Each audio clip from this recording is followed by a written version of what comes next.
Friends, வணக்கம் and welcome back to our channel Hema's life style. So நாம் இன்றைக்கி என்ன வீடியோ பார்க்க போகிறோம் அப்படின்னு பார்த்தீங்கன்னா, ஒரு துவையல் ரெசிபி தான் பார்க்க போகிறோம்.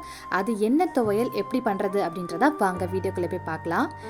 இன்றைக்கி நம்ம திருவாச்சி இலையை வச்சு தான் ஒரு துவையல் எப்படி பண்ணலாம் அப்படின்றத பார்க்க போகிறோம். எத்தனை பேருக்கு இந்த திருவாச்சி இலையை பற்றி தெரியும் அப்படின்னு சொல்லிட்டு கமெண்ட் பண்ணுங்கள். இந்த திருவாச்சி இலையில் பார்த்தீங்கன்னா பல்வேறு மருத்துவ குணங்கள் இருக்குது. இன்றைக்கி அழிந்து வரக்கூடிய மரங்களில் இதுவுமே ஒன்றுன்னு கூட சொல்லலாம். இந்த திருவாச்சி மரத்தோட இலை எப்படி இருக்கும் அப்படின்னு பார்த்தீங்கன்னா, இந்த மாதிரி 2 இலை ஜாயின் ஆன மாதிரியான ஒரு ஷேப்பில் இருக்கும். இந்த திருவாச்சி மரத்தோட இலை மட்டும் இல்லாமல் இந்த மரத்தோடைய வேர், பட்டை, பூ முதற்கொண்டு எல்லாத்துலேயுமே மருத்துவ குணங்கள் உண்டு. இந்த இலையை எப்படி க்ளீன் பண்ணுறதுன்றத வாங்க பார்க்கலாம். இப்போது இந்த இலையில நிறைய நார்கள் காணப்படுது. ஸோ அதனால் நம்ம நார்கள்லாம் இல்லாமல் வெறும் அந்த இலையை மட்டும் பிடிச்சி இழுத்துக்கலாம். நம்ம சாதாரணமே அந்த இலையை மட்டும் பிடிச்சி இழுத்தாலே அந்த இலைகள் வந்துடும். அந்த நார்கள் சரியாக அரைப்படாது அப்படின்றதால நம்ம வெறும் இலையை மட்டும் உருவி நம்ம பயன்படுத்திக்க போகிறோம். இந்த திருவாச்சி இலையில் பல்வேறு மருத்துவ குணங்கள் இருக்குது. ஸோ இதை நம்ம துவையில அரைச்சி சாப்பிடும் பொழுது நமக்கு செரிமான கோளாறு, மலச்சிக்கல் அந்த மாதிரி எந்த பிரச்சனையுமே வராது.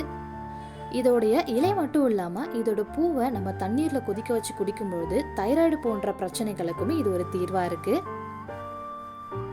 இதே மாதிரி எல்லா இலைகளையும் நம்ம க்ளீன் பண்ணி வாஷ் பண்ணி எடுத்து வச்சுக்கலாம். துவையல் எப்படி பண்ணலாம் அப்படின்றத பார்க்கலாம் வாங்க. கடாய் நல்லா காஞ்சதும் அதில் தேவையான அளவு நான் நல்லெண்ணெய் சேர்த்துக்கிறேன்.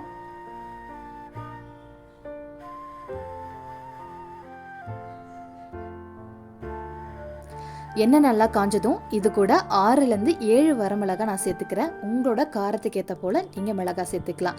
ஸோ இதை ஃபஸ்ட்டு நம்ம வறுத்து எடுத்துக்கலாம்.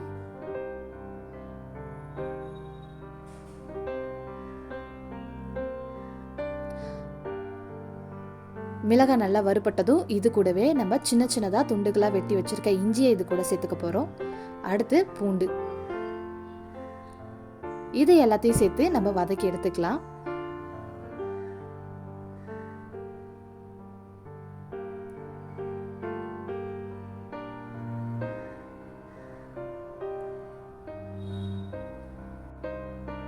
இப்போ இது கூடவே நான் தேவையான அளவு புளி சேர்த்துருக்கேன். உங்களுக்கு எவ்வளோ புளி வேணுமோ அந்த அளவுக்கு சேர்த்துக்கோங்க. நான் மிளகாயை தனியாக எடுத்து வச்சுட்டேன். இப்போ இதிலே சேர்த்து வதக்கும் பொழுது மிளகாய் கருகிறதுக்கான வாய்ப்பு இருக்குது. ஸோ அதனால் மிளகாயை நான் தனியாக எடுத்து வச்சுருக்கேன். அடுத்து க்ளீன் பண்ணி வாஷ் பண்ணி எடுத்து வச்சுருக்க திருவாச்சி இலையை நம்ம இதில் சேர்த்துக்கலாம்.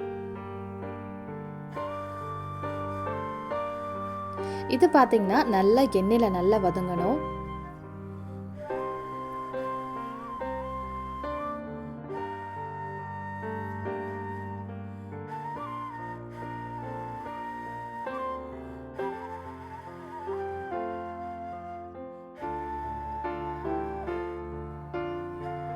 இப்போ இது பார்த்தீங்கன்னா நல்லா வதங்கி வந்துடுச்சு. இப்போ இதை ஆற வச்சு இதை ஒரு மிக்ஸி ஜாரில் சேர்த்து நம்ம பேஸ்ட்டை அரைச்சி எடுத்துக்கலாம்.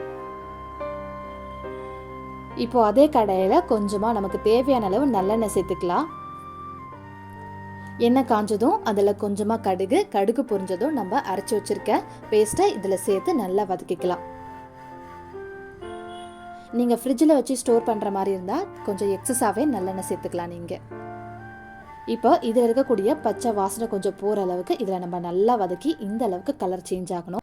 இப்போது இந்த திருவாச்சி துவையல் ரெடி ஆகிடுச்சு. இது இட்லி, தோசை, சாதத்துக்கு எல்லாத்துக்குமே ரொம்பவே நல்லாயிருக்கும். இதை நீங்கள் ஒரு பாக்ஸில் ட்ரான்ஸ்ஃபர் பண்ணி ஃப்ரிட்ஜில் வச்சு கூட யூஸ் பண்ணலாம். ஸோ இதை வீட்டில் ட்ரை பண்ணி பார்த்துட்டு எப்படி இருந்து சொல்லுங்கள். நீங்கள் ஃபர்ஸ்ட் டைம் நம்ம சேனலை பார்க்குறாங்க அப்படின்னா சப்ஸ்கிரைப் பண்ணிவிட்டு பாருங்கள். இன்னொரு இன்ட்ரெஸ்டிங்கான வீடியோவில் சந்திக்கலாம். அது வரைக்கும் பாய்.